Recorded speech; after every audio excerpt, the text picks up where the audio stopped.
ఏంటి అసలు వారసురాలు గురించి బయట పెడితేనే నేను నీ లవ్ని యాక్సెప్ట్ చేస్తాను అంటూ జోష్నకి ఊహించని షాక్ ఇచ్చిన సూరజ్. మరి సూరజ్కి అసలు నిజం ఎలా తెలిసింది, అసలు ఏం జరిగింది తెలుసుకోవాలనుకుంటే వీడియోనైతే చివరి వరకు మిస్ కాకుండా చూసేయండి. వంట చేస్తూ ఈ వీడియోనైతే మీకు ఎక్స్ప్లెయిన్ చేయబోతున్నాను. చివరి వరకు స్కిప్ చేయకుండా చూసేయండి. అలాగే మా వీడియో నచ్చితే లైక్ చేయడం మాత్రం మర్చిపోకండి. ఇక్కడ చూస్తే జోష్న సూరజ్ని ప్రేమిస్తున్నానని కార్తీక్ దీప దగ్గర చెప్పి హెల్ప్ చేయమని అడుగుతుంది. దీప అయితే ఇక జోష్నకి సపోర్ట్ చేస్తూ ఉంటుంది. ప్రేమ అనేది నీ అంతటి నువ్వే తెలియచేయాలని చెప్పేసి చెప్తూ ఉంటుంది. పని కట్టుకుని కాఫీ పెట్టినా సరే సూరజ్ వెనక ఇష్టపడతాడు, ముందు మాత్రం ఇష్టం లేనట్టుగా నటిస్తూ ఉంటాడు. అలా ఇక సూరజ్ జోష్నల మధ్య ప్రేమ అనేది మొదలవుతుంది. కానీ ఒకరికొకరు చెప్పుకోరు. జోష్న మాత్రం బయటపడిపోతుంది. సూరజ్ పెళ్లి చేసుకుంటాను, కానీ తన మనసు పూర్తిగా మారిన రోజే పెళ్లి చేసుకుంటానని చెప్తాడు కదా. మనసు మారింది, తను కూడా మారాను అని ప్రూవ్ చేసుకోవడం కోసం చాలా ప్రయత్నాలు చేస్తుంది జోష్న. తనని మెప్పించి ఒప్పించడం కోసం ప్రయత్నించిన సూరజ్ మాత్రం ఎక్కడా కూడా మనసులో ఉన్న ప్రేమని బయట పెట్టడు. ఏంటి దీప ఇదంతా? వాడి గురించి నేను ఎన్ని ప్రయత్నాలు చేస్తున్నా వాడు ఎందుకు నా విషయంలో ఇలా ప్రవర్తిస్తున్నాడు? నా మీద ప్రేమ ఉంది అన్నాడు. నా మనసు మారితే ఖచ్చితంగా పెళ్లి చేసుకుంటానని చెప్పాడు. మనసులో బావ లేడని నేను ప్రూవ్ చేశాను. బావ నా మనసులో నిజంగానే లేడు. ఆ విషయాన్ని తనకు అర్థమయ్యేలా చేసి తను నా మనసులో ఉన్నాడని తనకి తెలిసేలా చేశాను. అయినా సరే సూరజ్ ఎందుకు మనసు విప్పి మాట్లాడడం లేదు? నువ్వు చెప్పావా? నేను చెప్పకనే చెప్పాను కదా. అలాగే తను కూడా నీ విషయంలో చెప్పాడు కదా. అప్పుడు నువ్వు యాక్సెప్ట్ చేయలేదు. ఇప్పుడు తను యాక్సెప్ట్ చేయడం లేదంటే సూరజ్ ఇంకేదో కోరుకుంటున్నాడు. అలానే నిన్ను వదిలేస్తాడని కాదు, నీ విషయంలో ఇంకేదో మార్పు కోసం ఎదురు చూస్తున్నాడు. అదేంటో ఒక్కసారి తెలుసుకున్నావు అంటే, ఆ విషయంలో కనుక నువ్వు మారావు అంటే ఖచ్చితంగా సూరజ్ నిన్ను యాక్సెప్ట్ చేస్తాడనే నమ్మకం మాకుంది. ట్రై చేయి, ప్రేమలో యుద్ధం చెయ్యి, తప్పకుండా గెలుస్తావు. గెలుపు నీదే. సూరజ్ని నువ్వు సొంతం చేసుకుంటావు అని చెప్పేసి ఇక చెప్తూ ఉంటుంది దీప. దీప అలా సలహాలు ఇస్తూ ఉంటుంది. ఏంటి దీప, జోష్న సంగతి ఏంటి? ఏముంది, తనకి అన్నీ వివరంగా చెప్తున్నాను. తను కూడా అర్థం చేసుకుని సూరజ్కి దగ్గరవడానికి ప్రయత్నిస్తూనే ఉంది. కానీ మన సూరజ్ ఎప్పుడు బయటపడ్డాడు? ఎప్పుడు బయటపడ్డు లేదు. తను ఇంకేదో కోరుకుంటున్నాడని నువ్వు అంటున్నావు కదా. అలాగే జోష్న విషయంలో ఇంకేదో ఆశపడుతున్నాడు. అలానే ఆస్తులు అంతస్తులు ఇవేమీ కాదు.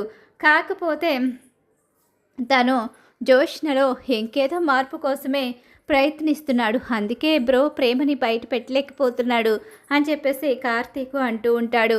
ఏంట్రా ఇదంతా, ఏం జరుగుతుంది జోష్న సూరజ్ల మధ్య అని శివనారాయణ అడుగుతూ ఉండగానే, త్వరలోనే నీ మనవరాలు శుభవార్త చెప్పబోతుందిలే తాత.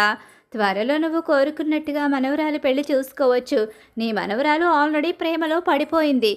ఇంకా ఆలస్యం చేసేదల్లా సూరజ్ మాత్రమే.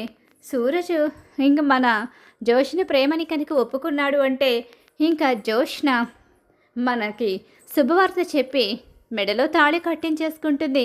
నీ మనవరాలు చాలా మారింది తాత. అదెవరనుకుంటున్నావురా? ఈ శివనారాయణ మనవరాలు. ఇన్ని తప్పులు చేసినా తనని క్షమిస్తూ వచ్చాము. తనలో మార్పు కోసం మనమేం చేయలేకపోయాం. కానీ సూరజ్ మాత్రం తనని చాలా బాగా మార్చాడే. నిజమే తాత, ఈ విషయంలో సూరజ్ని మెచ్చుకోవాలి. ఎందుకంటే మనం చాలా ప్రయత్నాలు చేశాం. అసలు మనం మనసు మార్చడానికి ప్రయత్నించలేదు, మనిషిని మార్చాలి అనుకున్నాం. కానీ తను మాత్రం మనసుని మార్చుకుని తన వైపు మళ్ళించుకోవడమే కాదు, తన మనసు పూర్తిగా మారి మనందరితో మంచిగా ఉండడం మొదలుపెట్టింది.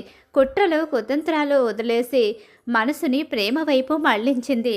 ప్రేమ అభిమానాలు ఎప్పుడైతే మొదలవుతాయో మనిషిలో స్వార్థం, కుట్ర, కుతంత్రం అనేది ఆటోమేటిక్గా తగ్గిపోతుంది.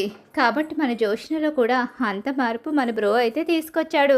త్వరలోనే పెళ్లి బాజాలు మోగబోతున్నాయిలే తాత అని చెప్పేసరికి చాలా సంతోషంగా ఉందిరా కార్తీక్. నువ్వు ఇచ్చిన మాటని నిలబెట్టుకుంటావని అనుకున్నాను, కానీ ఇంత త్వరగా నిలబెట్టుకుంటావని అనుకోలేదు. అతి త్వరలోనే అయితే శుభవార్త చెప్పబోతున్నారనమాట జోష్న సూరజ్ ఇద్దరు మనకి. అవును తాత, ఎదురు చూద్దాం.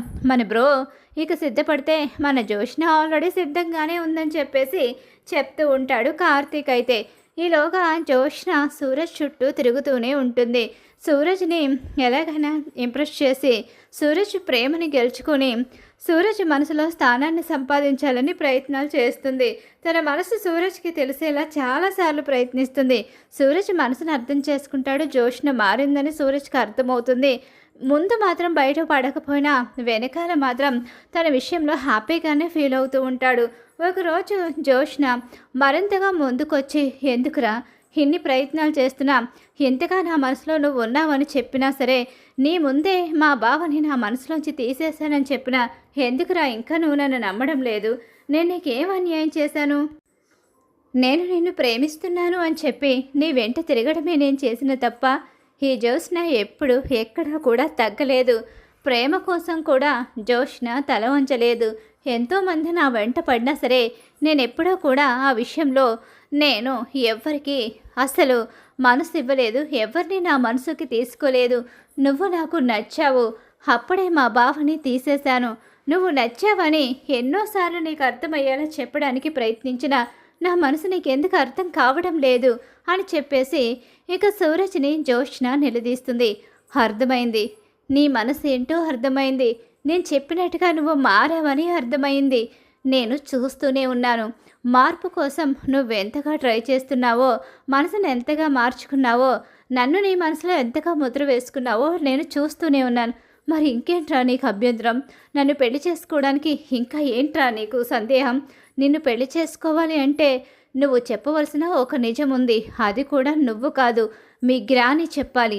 మీ గ్రాని కనుక తను చేసిన తప్పుని ఒప్పుకుంటే నువ్వు దానికి సపోర్ట్ చేసి ఆ విషయంలో నువ్వు కూడా నువ్వు చేసిన తప్పుని ఒప్పుకున్నట్టయితే నేను నీ ప్రేమని యాక్సెప్ట్ చేస్తాను. గ్రాని ఏం తప్పు చేసింది? గ్రాని చేసిన తప్పును ఒప్పుకోవడం ఏంటి? పైగా నేను కూడా ఆ తప్పుని ఒప్పుకోవాలని అంటున్నావంటే అసలు ఏంటది? ఆ ఇంటి వారసురాలు గురించి ఏం మాట్లాడుతున్నావు? అవును, నాకు తెలీదు అనుకుంటున్నావా? మీ ఇంట్లో అన్ని విషయాలు తెలుసు. అలాగే నువ్వు ఆ ఇంటి వారసురాలివి కాదు అనే విషయం కూడా నాకు తెలుసు. నువ్వు ఆ ఇంటి వారసురాలివి కాదు. దీప వదిన ఆ ఇంటి అసలు వారసురాలు.